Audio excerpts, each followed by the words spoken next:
In baseball, traditions have become so important that players, coaches, and fans have literally fought over them. Most of these in-game rituals have dated back to the 1800s before gloves even existed. These 5 traditions are what truly makes baseball America's pastime, but they've also led to numerous arrests, fire hazards, and serious health code violations. Of all the well-known rituals in baseball history, none are more popular than the ceremonial first pitch. The first pitch has been the start of almost every baseball game since 1890.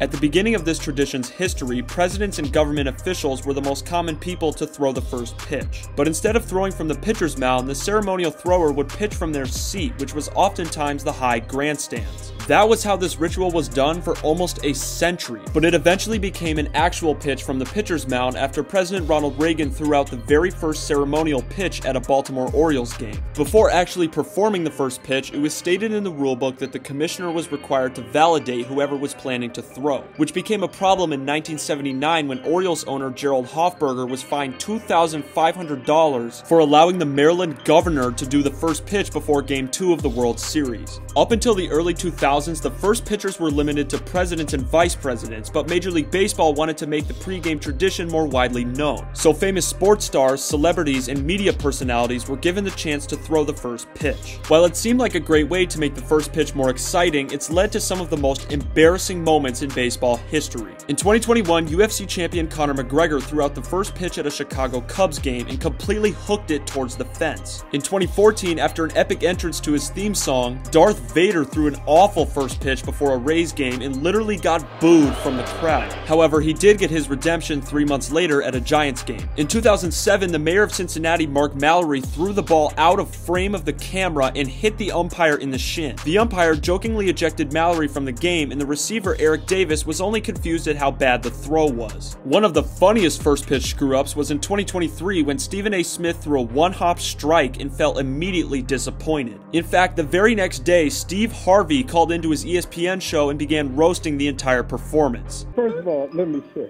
oh my God. It was that arrogant stroll up to the mound. Like you had just struck out the previous 11 last batters. There have been loads of embarrassing first pitches, and even Michael Jordan, a former basketball and baseball player, had a rough time getting the ball to home plate. It might seem like all first pitches go horribly wrong, but that's not actually the case. In 2022, Ichiro Suzuki threw out the first pitch at a Seattle Mariners game, and at 48 years old, managed to throw the ball 93 miles per hour. In 2014, a retired United States Army veteran threw the ball like a grenade to home plate, and while it didn't end up being a strike, he received a positive and honorable reaction from the Nationals fans. More successful first pitches came from Colin Kaepernick, Simone Biles, Mike Tyson, professional wrestlers, Chewbacca, and yes, a dinosaur. It's no question that the ceremonial first pitch has evolved over the years, but one tradition that hasn't changed since its inception is throwing back opposing home runs. When the away team hits a home run, oftentimes the crowd will throw the ball back onto the field to show disgust and anger towards the hitting team. This practice is most common for the Cubs, Red Sox, and Phillies stadiums, but every team has had numerous incidents where the home crowd is not too kind with the visiting home run ball. The tradition started in 1970 after a Cubs fan caught a home run in Wrigley Field hit by Hank Aaron. The year before, he caught another Hank Aaron home run and tried to give it back to him when he was playing outfield. Hank Aaron reportedly walked away from the altercation because fans were throwing beer at him. So the fan decided a year later, when he caught another Hank Aaron home run, to just throw it back onto the field in retaliation. This became super popular among the fans at Wrigley Field, and Cubs fans sitting in the outfield almost routinely threw opposing home runs back onto the field. And if they didn't do it, they'd sometimes be put under pressure by other fans to throw it back. After it became popular at Wrigley Field, all Major League fans began performing this same ritual, and it led to some of the funniest and most controversial fan interactions in baseball history. In 2018, Giancarlo Stanton hit a bomb into the green monster seats at Fenway Park. The fan who caught the ball threw it onto the field again and actually hit Stanton as he was rounding second base. In Game 5 of the 2017 World Series, this Astros fan caught a Yasiel Puig home run ball. After celebrating, one of her family members took the ball from her and threw it back onto the field.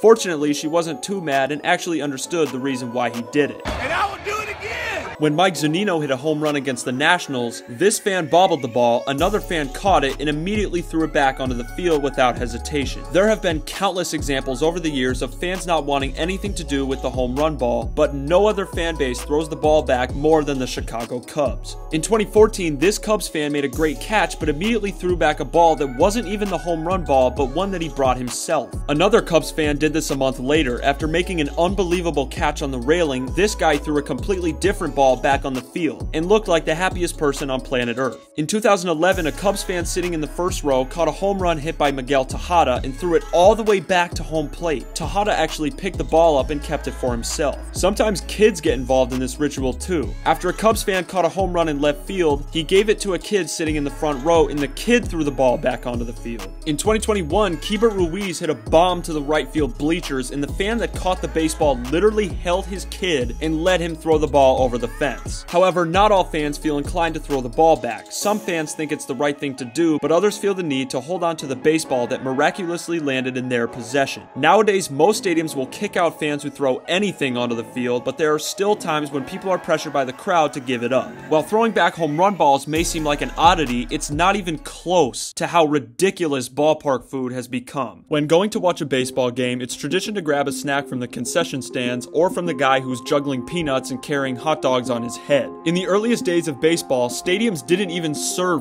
food. The first consumable to appear at an MLB game was beer, but shortly after, stadiums began to realize the demand for food at the ballpark. In the late 1800s, stadiums began selling peanuts to the crowd, and over time, the snack became increasingly more popular to eat while watching a baseball game. But by the early 1900s, fans wanted more options to eat. During the colder months, fewer people wanted a cold drink, and a man named Harry Moseley Stevens recognized this and took action. Stevens was signed to a concessions company with the goal to make it easier for stadiums to sell food during baseball games. Shortly after signing contracts to supply food to major league ballparks, he came up with a food idea that led to stadiums making an extra $114 million each year. Stevens began selling German Dachshund sausages in between bread on the colder days, and they became a huge hit for the fans. A journalist wanted to write a story on the newly added food item, but had trouble spelling Dachshund sausage, so instead he just wrote hot dog. That is literally how hot dog got its name. The earliest concession stands were serving hot dogs, soda, beer, ice cream, and peanuts. For decades, this was the only food they sold at baseball games, and they became synonymous with baseball itself. Since then, ballparks have been inventing the most ridiculous food items in an attempt to get people to spend more money at stadiums. Similar to carnivals and state fairs, there is almost no limit to what they can and can't serve.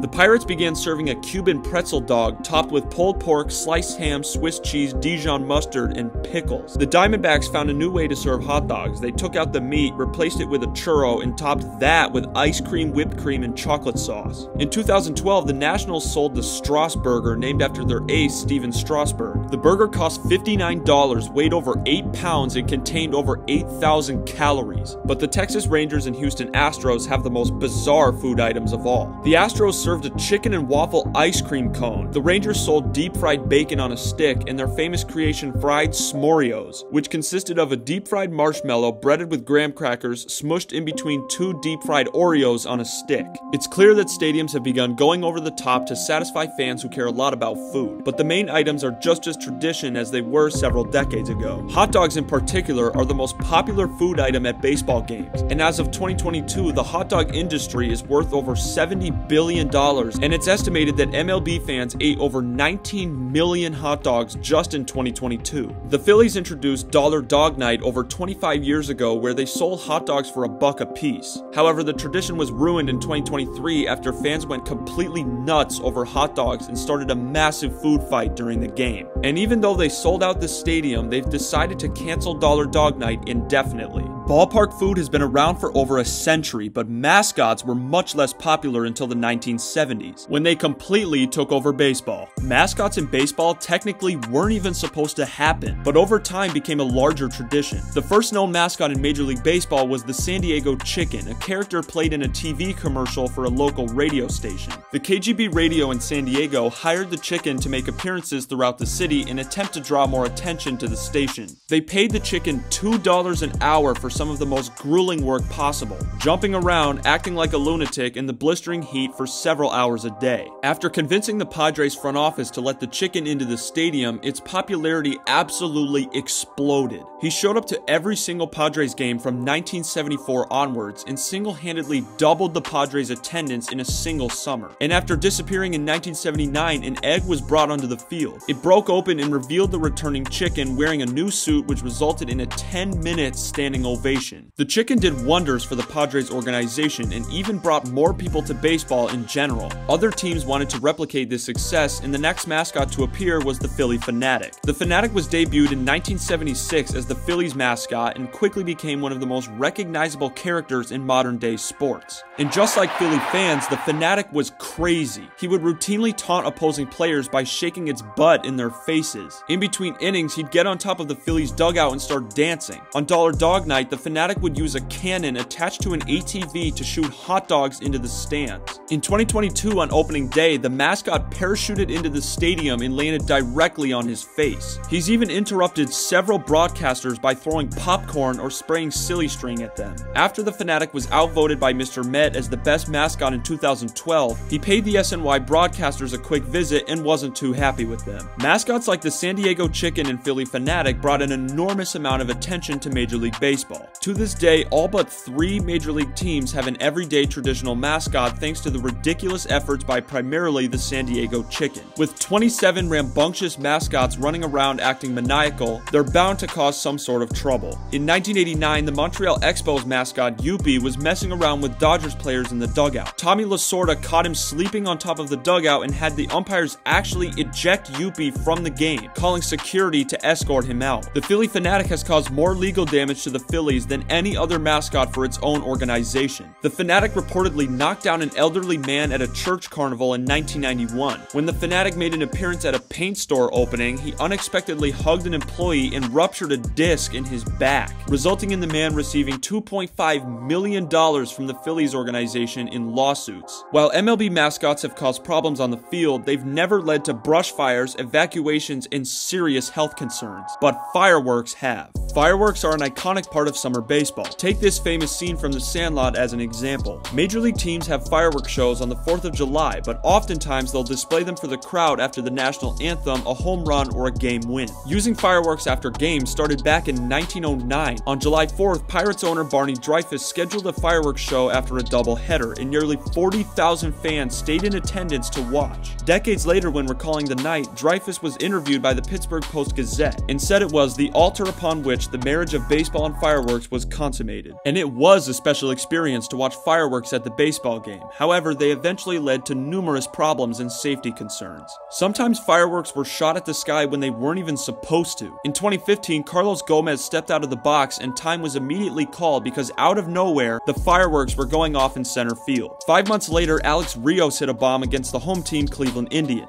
As he was rounding the bases, the employee in charge of the fireworks accidentally set them off for a visiting home run. The crowd booed him and he looked extremely disappointed with himself. And he's getting booed. He's putting his dunce cap on now. In 2013, White Sox hitter Alexi Ramirez hit a ball that almost left the yard, but Royals outfielder Alex Gordon made a very sneaky catch. Ramirez, the crowd, and the White Sox pyrotechnicians thought the ball was gone, so fireworks were set off for absolutely no reason. They are shooting off the fireworks. After Tucker Barnhart hit a bomb in Cincinnati, they shot fireworks out of the 2 smokestacks in celebration. Although during the next at-bat, a huge cloud of smoke appeared and lingered on the field, causing a game delay. But just a year before that, the right smokestack in Cincinnati actually caught on fire after a home run fireworks show. People seated near the fire were evacuated and the fire department took care of the smokestack as the game was still playing. For the most part, fireworks are safe and Major League teams take serious pyrotechnic precautions before launching colorful chemical bombs anywhere close to the ballpark. But situations still happen. In addition to the smokestack incident at the Red Stadium, the St. Lucie minor league team in Florida set off nighttime fireworks after a home game in 2017 and started a large brush fire beyond the outfield wall. The craziest part is that 2 years later on July 4th, they started another fire in the same location.